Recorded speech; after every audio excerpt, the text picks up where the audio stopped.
falo assim, o mercado trabalhou muito errado no ano passado. Aham. Muitos integradores, né, que é quem faz o sistema, monta o sistema solar, vamos dizer assim. Uhum. Começou a vender energia solar Com o argumento de com que ia ficar argumento mais assim, caro. nossa, fecha agora porque ano que vem você vai ser taxado e não sei, aí não compensa mais. Então criou Um mito. um mito e um tumulto ali que todo mundo queria colocar energia solar. Então, um exemplo, empresas que não vendiam nada começou a vender muito, ou que vendia mediano começou a vender muito e não se preparou para o mercado esse ano. Sim. E o que Até aconteceu? porque os frutos que eles plantaram ia ser colhido depois, né? É, Porque os caras, os próprios outros não ia ter profissionais recorrência, plantaram né? aquilo ali. E eu sempre falava para meus clientes, eu falava, cara, é o seguinte, nunca vai deixar de ser viável. Sim. Nós temos um déficit de energia e a gente olha assim, nós temos um aumento tarifário na energia que ele vai percorrer até 2045. Por quê? É uma crise energética que nós tivemos há 5 anos atrás. Então essa dívida, ela vai ser paga. Quem que paga essa dívida? Eu, você, através da sua tarifa de energia. Sim. E a tarifa de energia, se você olhar nos últimos 30 anos, tem uma média Ela de só aumenta. 15% de aumento tarifário. A média que tem dos últimos 30 anos. Então daqui para frente vai ter esses aumentos, que é onde vai estar pagando isso aí. Então não é que com a taxação, eu sempre falo assim, o termo taxação foi o termo utilizado que a gente usa porque fica mais comum. Mas não é taxa porque não é imposto. Sim. Mas Na verdade é né, um... é o uso de rede, do fio B. Né? Eu vou Sim. explicar um pouquinho sobre isso. Uhum. Mas assim, a taxação, que é a Lei 14.300, ela veio como esse marco legal. Foi a melhor coisa que aconteceu no setor. Sim. Né? Muitos enxergam isso como ruim, mas não foi. Foi a Eu melhor acho que coisa. essa questão do ruim, na verdade, é um senso comum.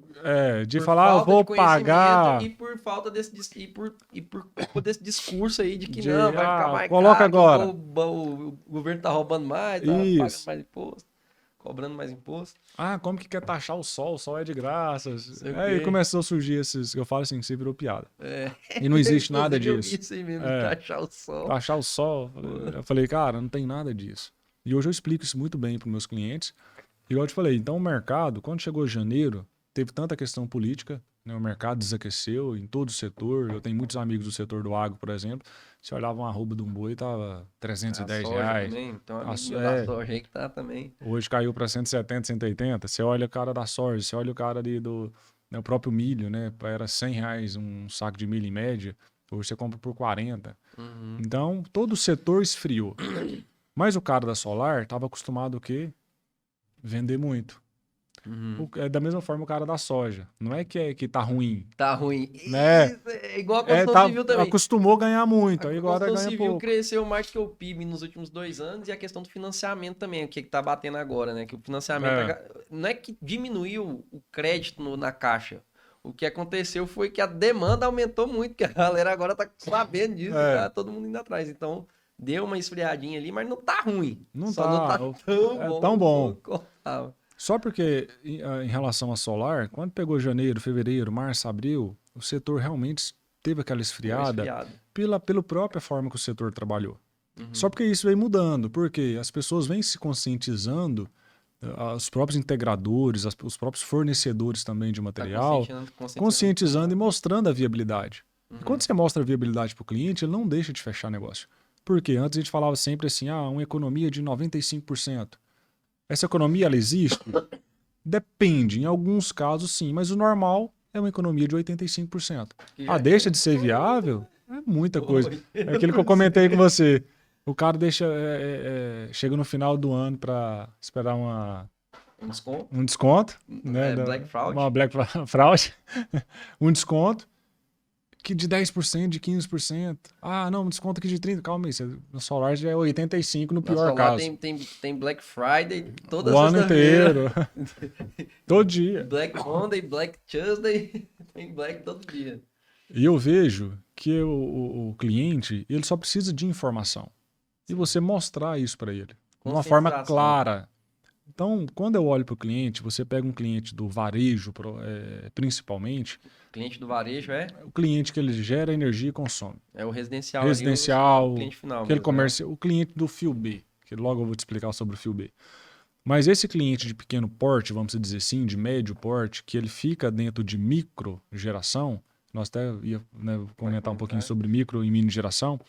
Esse cliente, ele gera normalmente energia em simultaneidade. Ou seja, ele gera energia e já consome. Sim. Então, exemplo, as placas, vamos imaginar um supermercado. Ele está com as placas em cima do supermercado, gerando energia. Em momento real ali, durante o dia, ele já está consumindo aquela energia. Então, ele não está injetando energia em rede. A Lei 14.300, você vai pagar pelo uso do fio B, em alguns casos o fio A. Normalmente, pelo fio B. Gerei energia, injetei energia na rede da concessionária. Consumi, aquele excedente que eu não consumi, ele vai ser injetado na rede da concessionária. Você vai pagar uma porcentagem por isso aí. Por utilizar a estrutura da concessionária. Onde eu falo assim... Ou seja, não tem nada a ver com o sol. Não tem nada a ver com o sol. E não tem nada que eu falo assim também que... que é absurdo. É absurdo. Por quê? Por que não? Porque você Cara, a concessionária, você está usando, ela tem claro. ela teve e tem de manutenção. Sim. Se você fosse pagar talvez uma manutenção... Injusto seria você usar a rede, e não pagar. Que acontecia, e não pagar. Aí quando se trata, mas isso fica muito caro. Cara, se você ver, se você consumir somente 30% em simultaneidade, normalmente você consome mais. Mas olhando um dos piores casos, se você consumisse 30% em simultaneidade... Ou seja, se você consumisse 30% do que você gerasse, se injetasse 70% na rede, o valor que você pagaria, entre aspas, da taxação seria menor do que o que você já paga de tarifa mínima. Uhum. O que é a tarifa mínima? Que regia até ano passado. Você pagava 30 vezes o valor do quilowatt-hora, no caso urbano, mais a taxa de iluminação pública. Uhum. Quando se tratava de uma área rural, normalmente é uma energia bifásica. Na área urbana também, mas sim, normalmente rural tem muito, né? Uhum. Você pagaria 50% da tarifa, né, de energia. Uhum. E na área trifásica você pagaria, numa tensão trifásica, 100 vezes o valor de quilowatt-hora. Mas então, na área urbana... para quem não tem energia, nada.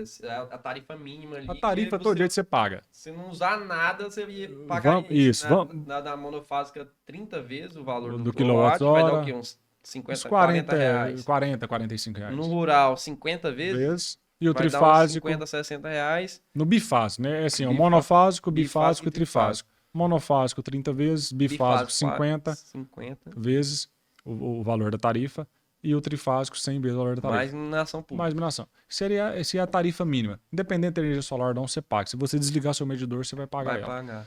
Com a 14.300, você vai pagar a taxação. Só que o que acontece? A taxação é menor se consumir. Se o excedente for de 70%, ainda assim você vai pagar menos do que a tarifa mínima da energia. Aí o que da concessionária. Só porque o que a concessionária faz? Ela te cobra o que é maior. Então ela continua te cobrando a tarifa mínima.